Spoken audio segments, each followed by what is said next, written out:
जानना चाहती हूँ, क्या मुख्यमंत्री जी को, शिवराज सिंह जी को, क्या पहले 15 साल पहले लाडली बहना याद नहीं आई?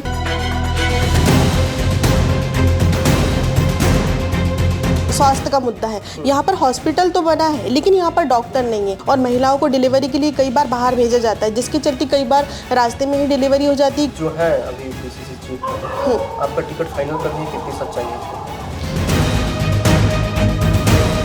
अगर मुझे टिकट नहीं भी मिलता है तो मेरे जिस भी भाई बहन को टिकट मिलता है, मैं पूरे तन मन से उनके साथ हूँ, मेरा पूरा सहयोग रहेगा, मेरा पूरा समर्थन उसको रहेगा। तो सबसे पहले निशा बांगरे की मैं बात करना चाहता हूँ। उनको पार्टी टिकट देती है, देना चाहिए आपके हिसाब से, नहीं देना चाहिए, पहले इस पर चर्चा करें। देखिए, उनका तो कोई मामला ही नहीं है हमारी कांग्रेस पार्टी में। शादी आपकी सारणी हुई और दोनों एक ही विधानसभा है, तो आपके मेरे हिसाब से ये लगता है प्लस आपको टिकट क्यों मिलना चाहिए? अपने किसान भाइयों से मिलती हूँ, उनके खेतों में चले जाती हूँ, कई बार उनका मैंने ज्ञापन तहसीलदार को सौंपा है। उनको मनोज मालवीय जी कर एक ऑडियो वायरल हुआ था जी, तो उसके लिए जो आप टिप्पणी कर रही थी वो मेरे हिसाब से ठीक नहीं था। नमस्कार, आप प्रदेश तक देख रहे हैं, मैं हूँ आपके साथ नीरज द्विवेदी। नेताजी की बात खास कार्यक्रम में आज हमारे साथ मेहमान है मोनिका नीरापुरे और बैतूल जिले के आमला से आप चुनावी तैयारी में विधानसभा चुनाव लड़ने की तैयारी कर रहे हैं और इनसे आइए सीधा हम जुड़ते हैं और जानते हैं कि क्या कुछ तैयारी है और भारतीय कांग्रेस द्वारा इन्हें क्या कुछ निर्देश मिले हैं। पहले तो आपका बहुत बहुत स्वागत है। धन्यवाद। कैसी तैयारी चल रही है आपकी? मेरी तैयारी बहुत जोरों से चल रही है। हमने क्षेत्र से लेकर शहर से लेकर ग्रामीण तक के हर वरिष्ठ स्थापित कांग्रेसी को जोड़ा है जो निष्ठावान है और जिस तरह से हमारे काम चल रहे हैं, बहुत अच्छा रिस्पांस मिल रहा है और पूरे क्षेत्र में कांग्रेस का माहौल बना हुआ है और लोग कांग्रेस पार्टी को वोट देना चाहते हैं और कमलनाथ जी के नाम पर वोट देना चाहते हैं। जिस प्रकार से पिछले जो हमारी सरकार मध्य प्रदेश में कांग्रेस पार्टी की सरकार बनी थी और बीजेपी ने धोखे से, डरा धमकाकर हमारे जो विधायकों को खरीद लिया था और वोटों से बनी हुई सरकार को, जो बहुमत से बनी थी, जो जनता के द्वारा बनी हुई सरकार थी, उसको नोटों से खरीद के सरकार को गिरा दिया। निश्चित तौर पे अगर कमलनाथ जी हमारे मुख्यमंत्री 5 साल तक रहते तो बहुत सारे विकास कार्य होते और जैसे कि उन्होंने, जैसे ही कमलनाथ जी मुख्यमंत्री बने थे तो सबसे पहले उन्होंने किसानों का कर्जा माफ़ की शुरुआत करी थी और महिलाओं को जो विवाह की राशि मिलती थी, जो 21,000 मिलती थी, उसको 51,000 रुपये कर दी थी और सबसे ज़्यादा मध्य प्रदेश में सबसे ज़्यादा बिजली सस्ती देने का काम भी कमलनाथ जी ने किया था। 100 यूनिट बिजली का बिल 100 रुपये आता था और ऐसे बहुत सारे विकास कार्य हुए थे।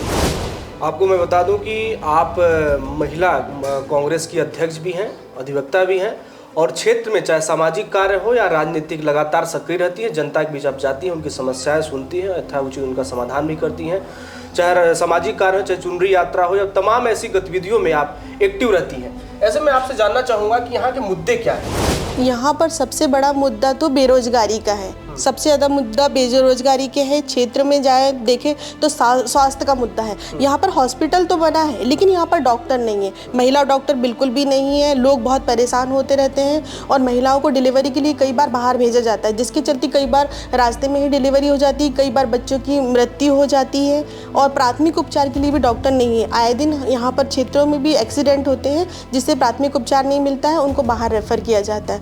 दूसरा मुद्दा यहाँ पर शिक्षा का है कि यहाँ पर कॉलेज के लिए गांव-गांव में जो गांव-गांव की लड़कियां हैं उनको आमला शहर आना पड़ता है पढ़ने के लिए, कॉलेज के लिए। कई बार हमने बोरदई क्षेत्र में एक महाविद्यालय खोलने के लिए ज्ञापन भी दिया, कोशिश भी की, पर अभी तक ऐसा कुछ हुआ नहीं है, तो जिससे बच्चों को बहुत परेशानी का सामना करना पड़ता है। अभी जैसा कि आप रहने वाली आमला के हैं जी, शादी आपकी सारणी हुई जी, सारणी में जो पलायन हो रहा है लोगों का लगातार, उस पर क्या कहना चाहती हैं? जी, मेरी शादी हुई है 2002 में और मेरी शादी को हो गए 21 साल। जब मेरी शादी हुई थी, मैं सारणी क्षेत्र में बहू बनकर गई तो मैंने वहाँ पर देखा कि हर जो क्वार्टर्स थे भरे हुए थी, बहुत रौनक थी, बहुत चहल पहल थी।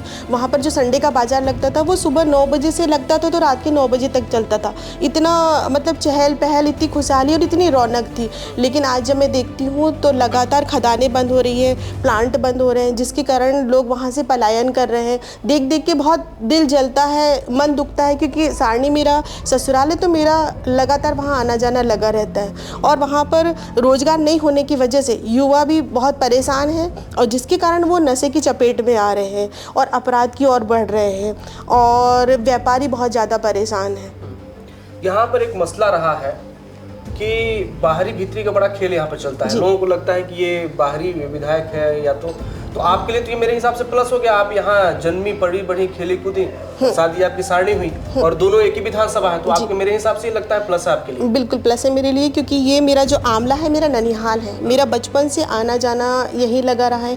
मेरे मामा मामी, मेरे नाना नानी, मेरी मौसी मौसा जी सब लोग अभी भी यहीं रहते हैं और हम लोग यहाँ लगातार आते जाते रहते। तो ये क्षेत्र मेरे लिए बहुत एक बचपन का जो होता है ना, जो मायका, वो है मेरा यहाँ पर। तो इस क्षेत्र से मुझे बहुत ज़्यादा लगाव है। तो जब भी कुछ देखती हूँ यहाँ, या ख़राब हुआ या बुरा हुआ, जैसे सड़कें नहीं हैं और रोड नहीं है, नाली की समस्या है, वार्ड के लोग परेशान हैं, तो ये सब चीज़ देख के मुझे बुरा लगता है। अब स्वास्थ्य की बात कर रही थी, जो यहाँ के वर्तमान विधायक हैं योगेश पंडाग्रे, खुद वो तो डॉक्टर हैं, तो हमारे हिसाब से वो तो लगातार लोगों से मिलते होंगे।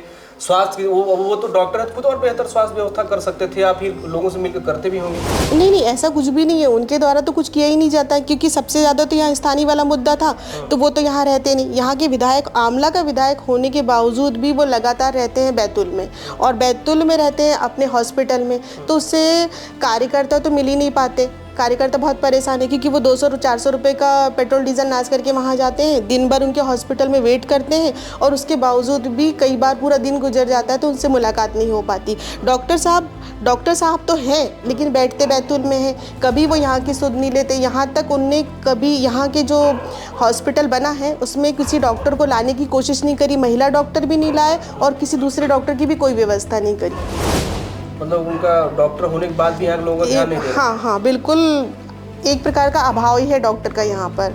चर्चा है तमाम लोगों से, जैसे जुड़ा था, कुछ मैं पढ़ भी रहा था कि कमलनाथ जो है अभी पीसीसी चीफ, आपका टिकट फाइनल कर दिया, कितनी सच्चाई है इसमें? देखिए, मैं तो हूँ एक कार्यकर्ता, और कमलनाथ जी तो ऐसा आश्वासन देते हैं और दिया भी है उन्होंने, लेकिन हमारा पहला काम है कांग्रेस पार्टी के लिए काम करना, पार्टी को मजबूत करना। और कमलनाथ जी कभी मुझ पर अपना आशीर्वाद देते हैं, टिकट के रूप में वो मुझे आशीर्वाद देते हैं, कभी टिकट देते हैं, तो स्वाभाविक रूप से मैं चुनाव लड़ूंगी और एक बार हम फिर से आमला विधानसभा जिताकर ये सीट कमलनाथ जी की झोली में डालेंगे। अभी जिस तरह से आप कह रहे हैं कि टिकट मिले तो जीता के हम कमलनाथ जी को ये सीट देंगे जी, लेकिन चुनौतियां भी कई हैं। मनोज मालवीय, सीमा अतुलकर जी, और अभी एक नया प्रतिद्वंदी आ गई हैं कांग्रेस में, तैयारी चले, हालांकि अनौपचारिक रूप से कह रही हैं, अभी कोई उनकी घोषणा नहीं हुई है, किसी तरह से उन्होंने ऐलान भी नहीं किया है, ना ही वो भी पार्टी में जुड़ी हैं। निशा बांगरे जानती होंगी जी, तो इन सबको आप कैसे देखती हैं?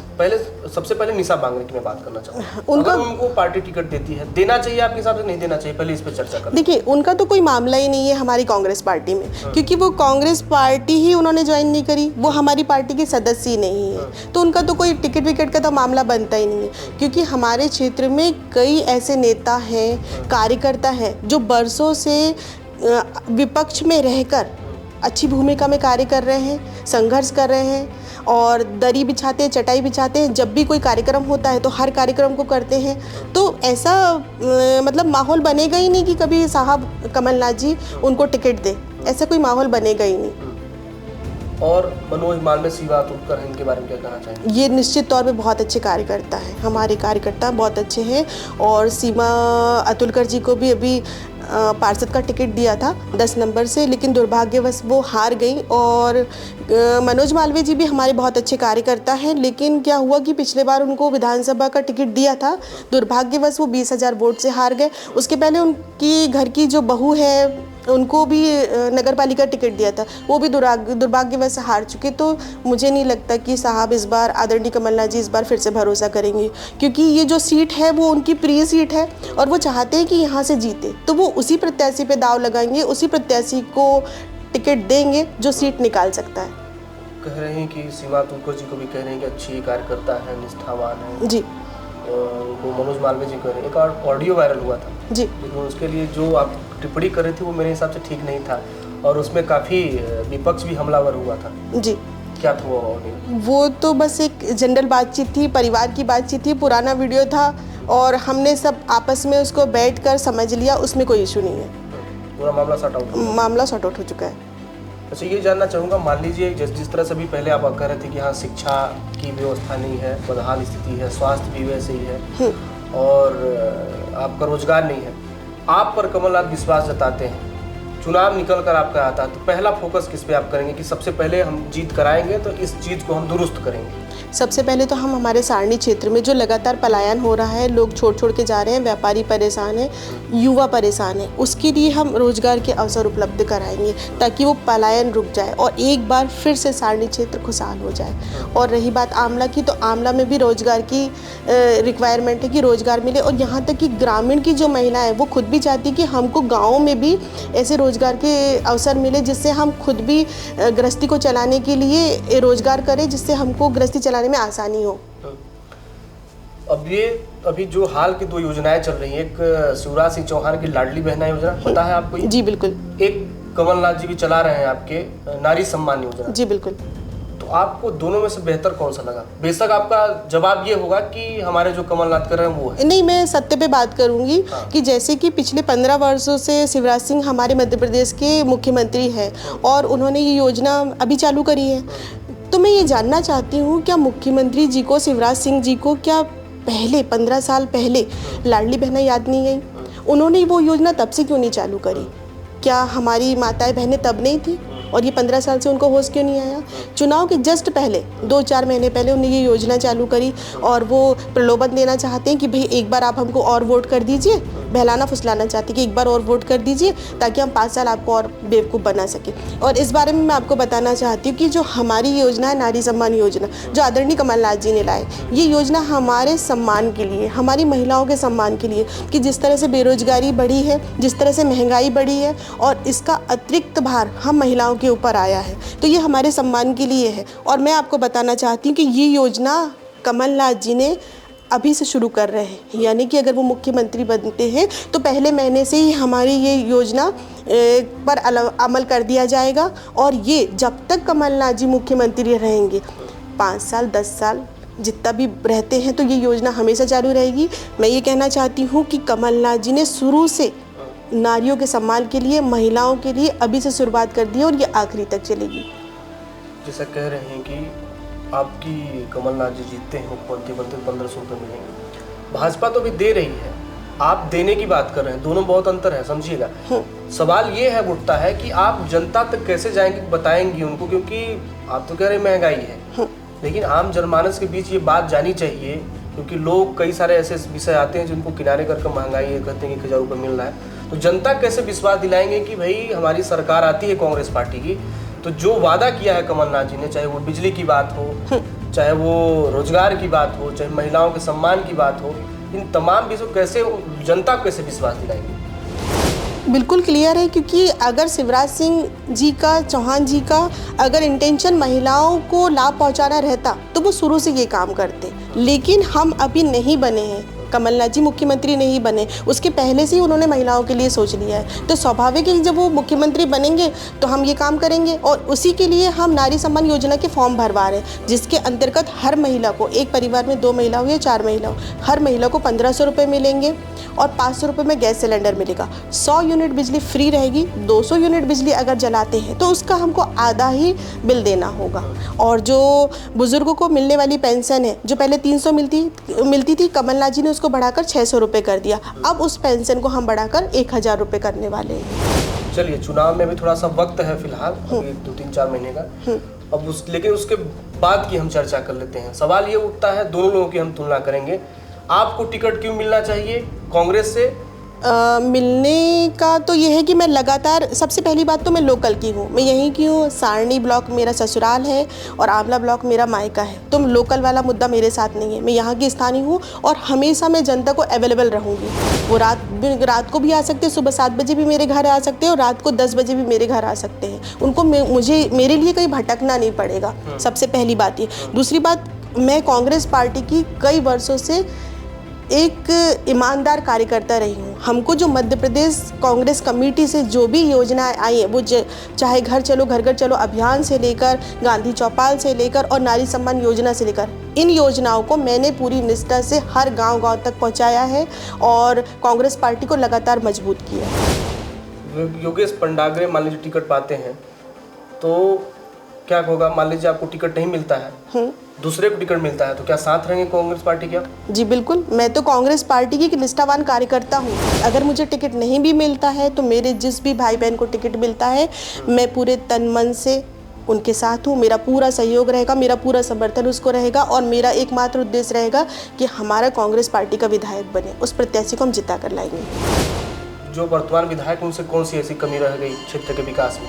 सबसे बड़ी कमी तो ये रह गई कि वो बैतूल रहते, लोकल में नहीं रहते। कार्यकर्ता को अवेलेबल ही नहीं है, कार्यकर्ता उनके लिए भटकते रहते हैं और उन्होंने कभी क्षेत्र का विकास नहीं किया, उनने खुद का विकास किया। रेत, मिट्टी, गिट्टी और डंपर, ये सब उनके काम चलते रहे और जो जिस चीज़ के हकदार हमारे कार्यकर्ता थे क्षेत्र के, उनको वो हक भी नहीं मिला। तो उनका बहुत ज़्यादा विरोध है और मुझे नहीं लगता कि एक बार फिर से जनता उनको चुनेगी। हम लोग ने अभी चर्चा की, आपका कहना है कि भाई हमको अगर कांग्रेस पार्टी टिकट देती है तो यहाँ से हम जीत कर जाएंगे और शिक्षा, स्वास्थ्य, रोजगार, नाली, पानी, बिजली जो भी है उस पर करेंगे। लेकिन चूंकि यहाँ किसान बहुआत मात्रा में है, किसानों के लिए और महिला सुरक्षा दो चैलेंज रहा, इस पे क्या आपका विचार है, क्या कुछ करेंगे इनके लिए? माननीय शिवराज सिंह चौहान जी ने कभी भी हमारे किसान भाइयों की सुध नहीं ली है, कभी भी उनकी ओर ध्यान नहीं दिया है और जितनी भी उनके फसलें नष्ट हुई है, जैसे कि बीमा है या फसल बर्बादी के लिए भी जो भी मुआवजा दिया जाता है, वो उसकी ओर कभी ध्यान नहीं दिया जाता है। और कई बार, जैसे कि पिछले बार बहुत अधिक वर्षा होने की वजह से किसानों की मक्का की फसल पूरी तरह से चौपट हो चुकी थी। कई किसान ऐसे थे जिनकी फसल 90% भी बर्बाद हो चुकी थी, परंतु उसका कोई सुध नहीं ली गई। दूसरी बात, हमारी महिला लाडली बहनों की बात तो जरूर करते हैं मुख्यमंत्री जी, लेकिन उनकी सुरक्षा की बात कभी नहीं करते। मध्य प्रदेश में लगातार महिलाओं के साथ अपराध होते जा रहे हैं, अपराध की घटनाएं लगातार बढ़ते जा रही हैं और किसान हमारे इतने ज़्यादा परेशान हैं कि वो आत्महत्या करने के लिए भी मजबूर है, जिसकी शिवराज सिंह चौहान जी कभी भी सुध नहीं लेते हैं। इतना सारा आरोप लगा रही हैं, सरकार को भी घेर रही हैं, विधायक को भी घेर रहे हैं, कभी आंदोलन प्रदर्शन आप लोग करते हैं जी को लेकर? बिल्कुल, कई बार प्रदर्शन किया है हमने। क्षेत्र में जाते हैं, मैं तो खुद क्षेत्र में जाती हूँ और अपने किसान भाइयों से मिलती हूँ, उनके खेतों में चले जाती हूँ। कई बार उनका मैंने ज्ञापन तहसीलदार को सौंपा है और महिला की सुरक्षा के लिए, कि जैसे कि अभी मणिपुर में जो घटना घटी है उसके लिए हमने हमारे सारणी क्षेत्र में एक अभी बड़ा आंदोलन करा है। इसके पहले भी कई घटनाएं हुई जिसके समय समय पर हम लोग ज्ञापन देते हैं और क्षेत्र में रैली निकालते हैं और विरोध प्रदर्शन करते हैं। लगातार हमारे द्वारा चलता रहा है ये सब कुछ। ये हमारे साथ खास बातचीत भी थी मोनिका नीरापुरे, जिन्होंने बड़े ही बेबाकी के साथ जवाब दिया और इनका कहना है कि यदि यहाँ से कांग्रेस पार्टी हमारे ऊपर विश्वास जताती है और टिकट देती है तो निश्चित ही ये विधानसभा जीत कर हम कांग्रेस की झोली में डालेंगे। और इन्होंने कहा कि जो यहाँ के विधायक हैं स्थानीय, वो ना शिक्षा पर ध्यान दे रहे हैं, ना स्वास्थ्य पर, ना रोजगार पर, चारों ओर हाहाकार मचा हुआ है। लेकिन यदि कांग्रेस पार्टी की मध्य प्रदेश में सरकार बनती है और यहाँ से हम जीत कर जाते हैं तो निश्चित ही यहाँ जो समस्याएं हैं, जो ज्वलंत मुद्दे हैं, उन पर प्राथमिकता से काम होगा। इस खास बातचीत को हम यही विराम देंगे।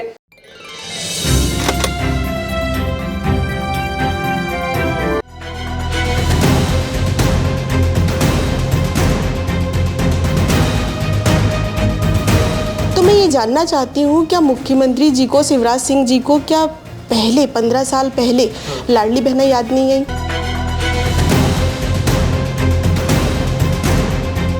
स्वास्थ्य का मुद्दा है, यहाँ पर हॉस्पिटल तो बना है लेकिन यहाँ पर डॉक्टर नहीं है और महिलाओं को डिलीवरी के लिए कई बार बाहर भेजा जाता है, जिसके चलते कई बार रास्ते में ही डिलीवरी हो जाती है। जो है अभी बीसीसी चीफ आपका टिकट फाइनल करने की कितनी सच्चाई है? अगर मुझे टिकट नहीं भी मिलता है तो मेरे जिस भी भाई बहन को टिकट मिलता है मैं पूरे तन मन से उनके साथ हूँ। मेरा पूरा सहयोग रहेगा, मेरा पूरा समर्थन उसको रहेगा। तो सबसे पहले निशा बांगरे की मैं बात करना चाहता हूँ। उनको पार्टी टिकट देती है, देना चाहिए आपके हिसाब से, नहीं देना चाहिए, पहले इस पर चर्चा करें। देखिए, उनका तो कोई मामला ही नहीं है हमारी कांग्रेस पार्टी में। शादी आपकी सारणी हुई और दोनों एक ही विधानसभा है, तो आपके मेरे हिसाब से लगता है प्लस आपको टिकट क्यों मिलना चाहिए? अपने किसान भाइयों से मिलती हूँ, उनके खेतों में चले जाती हूँ। कई बार उनका मैंने ज्ञापन तहसीलदार को सौंपा है। उनको मनोज मालवीय जी का एक ऑडियो वायरल हुआ था जी, तो उसके लिए जो आप टिप्पणी कर रही थी वो मेरे हिसाब से ठीक नहीं था।